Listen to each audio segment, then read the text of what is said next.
Démocrates africains, peuple du monde entier, les amis qui ont l'habitude de nous suivre de partout à travers le monde entier, les amis africains, le peuple du Congo-Brazzaville, nous tenons à vous souhaiter simplement une bonne journée. Bon, nous sommes bien le vendredi 5 janvier 2018 et nous sommes ici à Toronto, au Canada. Bon, comme on l'avait promis, il était nécessaire que nous puissions nous connecter pour parler de quelques informations. Le plus frappant que nous avons pensé développer, c'est éventuellement l'executive order qui avait été signé par le président Trump. Bon, avant de commencer, permettez-moi de voir si on a quelques amis qui sont en ligne. Comme ça, nous allons les inviter à suivre ce que nous voulons faire tout à l'heure. Donc, permettez-nous rapidement, on va essayer de voir quelques amis qui sont en ligne. On va éventuellement les inviter pour qu'ils participent, qu'ils puissent participer avec nous dans le développement de ce sujet que nous allons faire. Mais nous n'allons pas passer beaucoup de temps, c'est juste vous parler du contenu de cette loi votée par le président américain et la signification de cette loi pour le Congo-Brazzaville, la République démocratique du Congo, et tous ces pays qui sont aux alentours de l'Afrique centrale, et voire même cette Afrique francophone qui est pillée par éventuellement les Européens, cette Afrique qui est détruite, dont nous avions affaire à des reptiliens corrompus,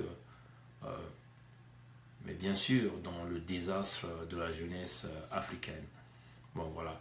On va pas inviter tout le monde, mais on va juste voir s'il y a encore quelques amis qui sont là. Comme ça, ils vont s'associer à nous dans cette conversation de ce vendredi 5 janvier 2018. Voilà, bon, mais je crois qu'on ne peut pas inviter tout le monde là, mais bon, les autres pourront donc nous rejoindre, nous regarder cette vidéo bien après.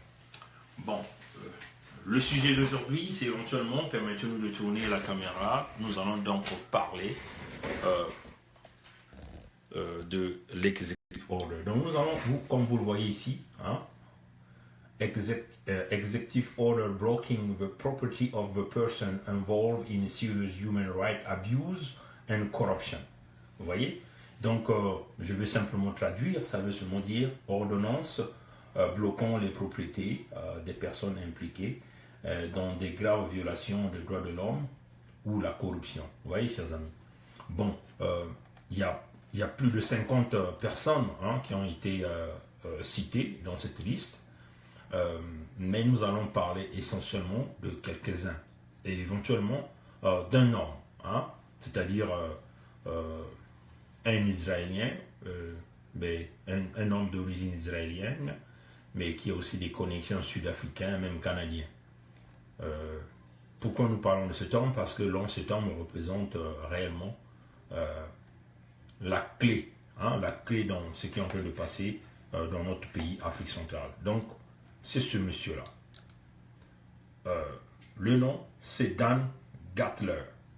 Dan Gatler. Donc, allez-y à Google, tapez Dan Gatler, vous verrez la photo de ce jeune homme. Comme vous le voyez, l'executive order a donné même sa date de naissance, donc 23 décembre 1973, nationalité israélienne d'origine, mais là aussi il a encore la nationalité de la République démocratique du Congo. Donc c'est un monsieur qui a plusieurs nationalités.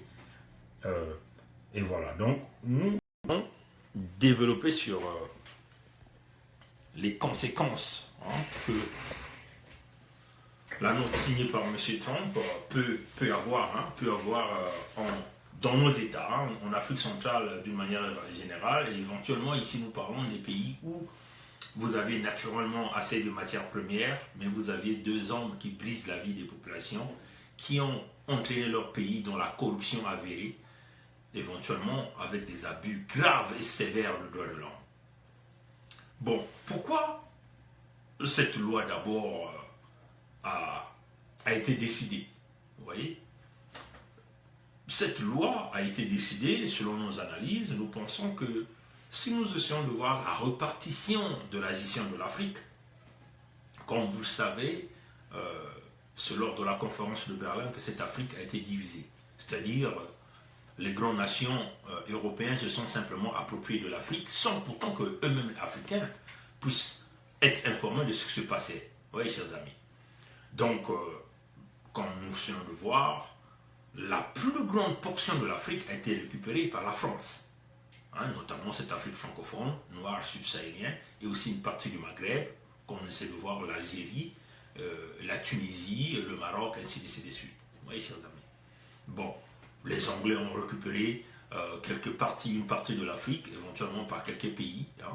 Et ce que l'Allemagne avait été récupéré parce qu'à la Deuxième Guerre mondiale, il fallait qu'on puisse donc récupérer à l'Allemagne toutes les anciennes colonies qu'elle avait et qu'éventuellement la France encore bénéficiait et l'Angleterre.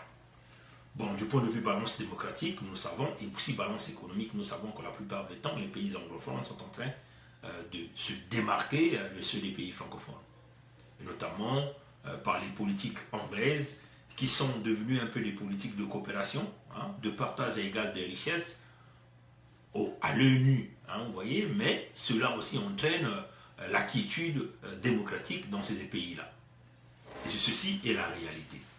Mais par contre, quand nous essayons de regarder du côté francophone, ça a toujours été un désastre où vous avez une poignée de gens qui sont dans l'étape oligarchique, qui gèrent les richesses nationales, qui briment sur les autres et qui assurent, si vous voyez, des violations graves des droits de l'homme, des abus, de la corruption. Vous voyez? Et le changement politique aux États-Unis donc, a permis à celui qui est venu aux affaires ayant une vision de business, de pouvoir regarder d'une autre façon la géopolitique mondiale. C'est-à-dire, l'Afrique ne doit pas être seulement réservée à la France et à l'Angleterre. Vous voyez, les intérêts et les potentialités économiques, car le continent africain démontre que l'Afrique est le continent d'avenir, c'est-à-dire que là où tout le monde a envie d'aller vivre, là où tout le monde a envie de développer, mais dont la précarité de certains leaders de ce monde, il y a de ceux qui pensent aller vivre en Afrique, mais tout d'abord, il faut détruire les populations, occuper les terrains et éventuellement essayer de développer l'Afrique sans les Africains. Mais il y a aussi de ceux qui pensent que non, nous pouvons toutefois essayer de développer cette Afrique sans pourtant qu'on puisse briser la vie des populations, mais essayer d'emmener le partage égal pour essayer de donner la confiance dans les peuples. Vous voyez? Mais comme vous savez, dans chaque plan, il y a toujours ceux qui ont le côté machiavélique qui essaient de dominer.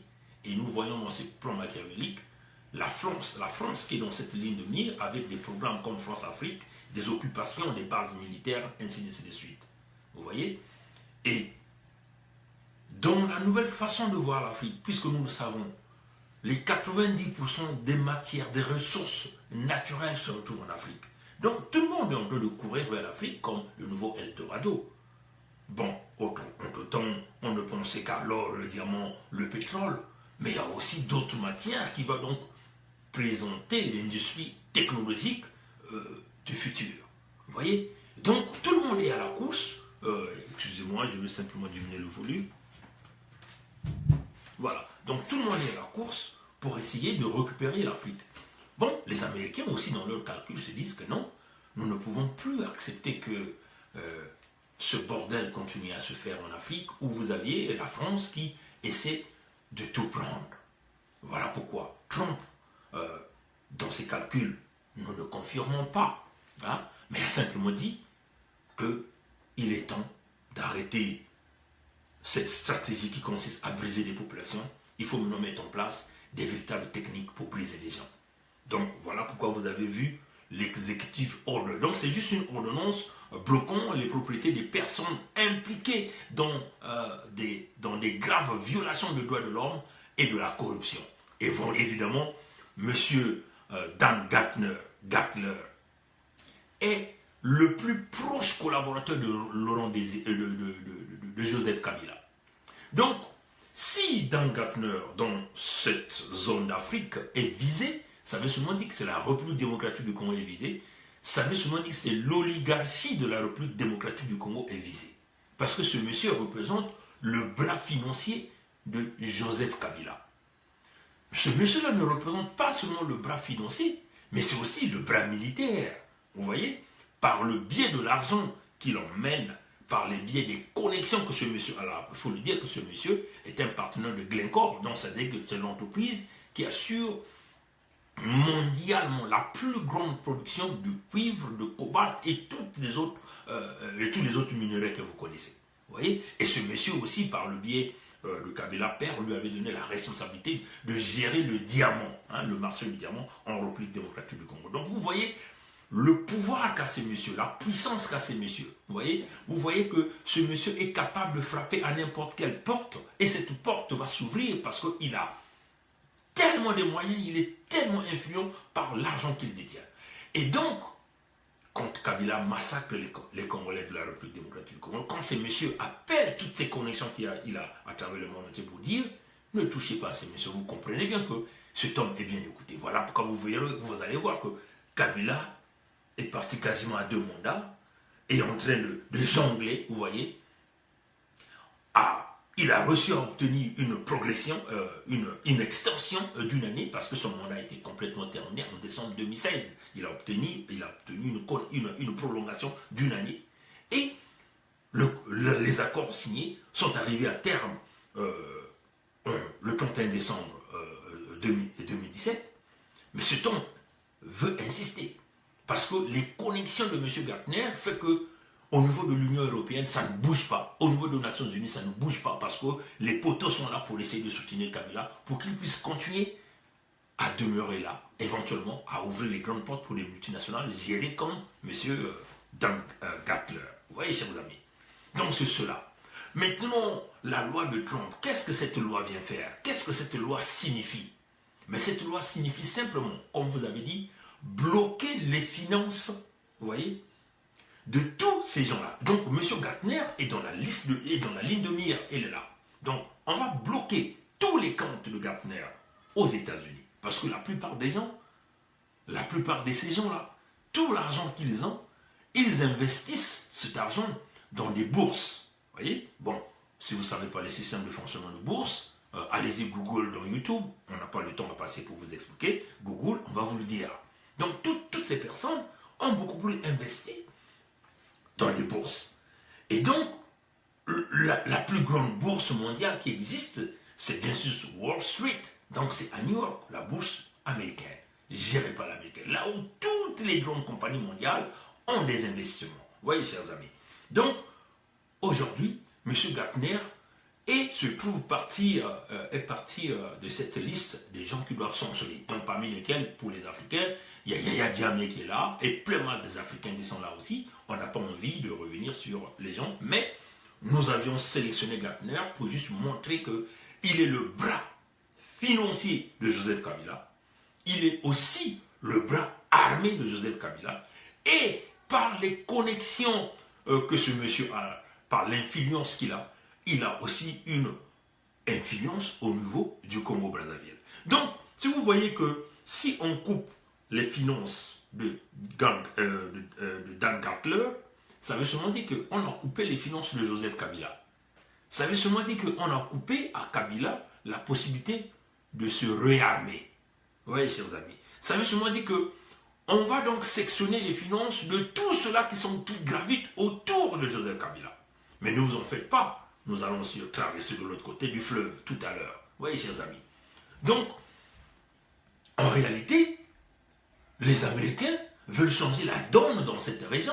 Parce que M. Gartner a tellement de l'influence au niveau de l'Union européenne, si bien qu'aucune loi ne peut être votée contre Joseph Kabila. Vous voyez, même quand on veut nous vouloir faire semblant de venir avec des termes comme apaisement. Vous voyez, chers amis. Donc,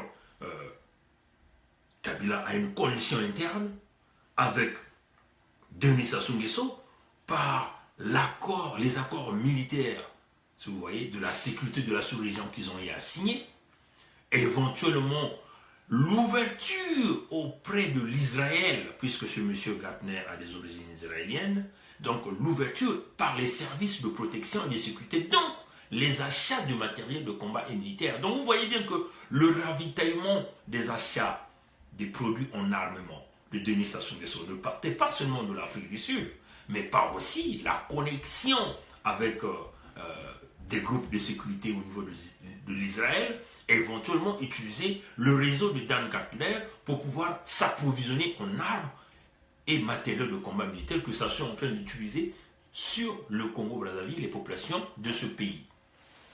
Aussi, un autre point à signaler, c'est que nous, certainement les gens doivent se poser la question de savoir, mais comment Sassou a pu aller en Israël, a pu avoir cette grande coopération en Israël. Mais vous vous souvenez que c'est Bissouba qui a mené les accords militaires avec les groupes de sécurité en Israël, éventuellement avec la formation des Aubévillois, vous vous souvenez, parce que les Aubévillois ont été formés par les Israéliens. Éventuellement, comme on peut vous le dire, ce sont des connexions militaires qui se sont faites avec un certain nombre des généraux au niveau des systèmes militaires de défense de la France, qui avaient donc pensé qu'on pouvait faire du business. Et Sassou, quand il est revenu au pouvoir, puisque l'Issouba avait déjà signé plusieurs accords militaires, et aussi les approvisionnements en équipement de combat militaire, il y avait bien une dette qui était là, vous voyez. Et donc, quand Sassou gagne, arrive à chasser l'Issouba par le coup militaire, par le coup d'État militaire, il y avait bien une continuité de l'État, donc il faut aller bien payer la dette. Et c'est en ce moment que c'est ça qui a fait que Sassou se rapproche des Israéliens. Pas seulement en remboursant la dette avec des compagnies israéliennes qui ont donc donné les services à l'Issouba, mais aussi pour continuer à tisser les bonnes relations. Voilà pourquoi, à l'heure où nous vous parlons, il y a eu plusieurs compagnies israéliennes de sécurité qui se sont installées à Oyo pour assurer la sécurité de Sassou, pour protéger Sassou contre des éventuels coups d'État. Vous voyez, aussi équiper Sassou avec du matériel très avancé de technologie dans le cas de balistique militaire. Vous voyez, chers amis. Mais ne vous en faites pas. L'exécutif order signé par M. Trump ne vise pas seulement les individus impliqués dans des abus graves de droits de l'homme et de la corruption, mais cet executive order vise aussi les entreprises qui travaillent avec ces individus. Donc vous voyez qu'autour de M. Dan Gartner, il y a plusieurs compagnies qui sont autour là. Donc des compagnies comme des Glencore, des Denver, et ainsi de suite, des compagnies dans le domaine de la vente du diamant, toutes ces compagnies-là qui font des affaires avec ce monsieur sont aussi visées. Si vous partez, puisque le truc est en anglais, vous pouvez aller taper sur Google, vous allez retrouver, vous allez lire tout le contenu. C'est vraiment un grand contenu qui est là. On parle de ceux-là qui seront visés. Donc c'est des personnes physiques, aussi des personnes morales. Donc des entreprises qui existent. C'est aussi les banques qui financent, qui font les affaires avec ces individus-là. Parce que pour M. Trump, on dit il faut sectionner toute la ligne, il faut sanctionner tout le circuit. Vous voyez, chers amis. Ça fait partie aussi des compagnies intermédiaires, des compagnies de services qui sont tout autour de ces individus qui assurent, parce qu'on se dit que les abus de l'homme, c'est toute une chaîne. Vous partez de ceux qui commencent les problèmes, ceux qui financent les problèmes, ceux qui assurent la transaction d'argent, ceux qui assurent les achats de matériel de combat, et ceux qui assurent le cheminement de ces matériels de combat, éventuellement ceux qui commettent les actes sur le terrain. Vous voyez? Donc c'est tout un empire, on peut le dire comme ça, l'empire qui est là, qui assure ce genre de choses. Mais non, ne m'en faites pas, mon frère, je veux venir à ce point, c'est ma soeur, je veux venir à ce point. Donc vous voyez que toutes ces entreprises, les entreprises aujourd'hui, par exemple les entreprises de sécurité, qui font les Israéliens de sécurité, qui font des affaires avec Sassou, nombreuses parmi elles ont commencé à déballer, ont commencé à quitter Sassou. Parce que cette loi de Trump ne va pas seulement viser des individus, mais aussi des entreprises. Or, les entreprises israéliennes qui travaillent avec Sassou ont éventuellement investi dans la bourse américaine. Ces entreprises aussi ont des contrats de grandes fortunes aux États-Unis où elles gagnent des multimilliards de dollars. Vous voyez? Donc pour ces entreprises, ils se disent, attendez, il y a une loi pareille qui est visée, et qui ne vise pas seulement les individus qui commettent, mais qui nous vise aussi par les biais des services que nous sommes en train de donner, par des gens qui assurent les abus du droit de l'homme mondial. Vous voyez? Et donc, nous ne pouvons plus continuer à donner nos services à Sassou Nguesso, parce qu'au risque de perdre les multimilliards que nous sommes en train de gagner dans le réseau américain.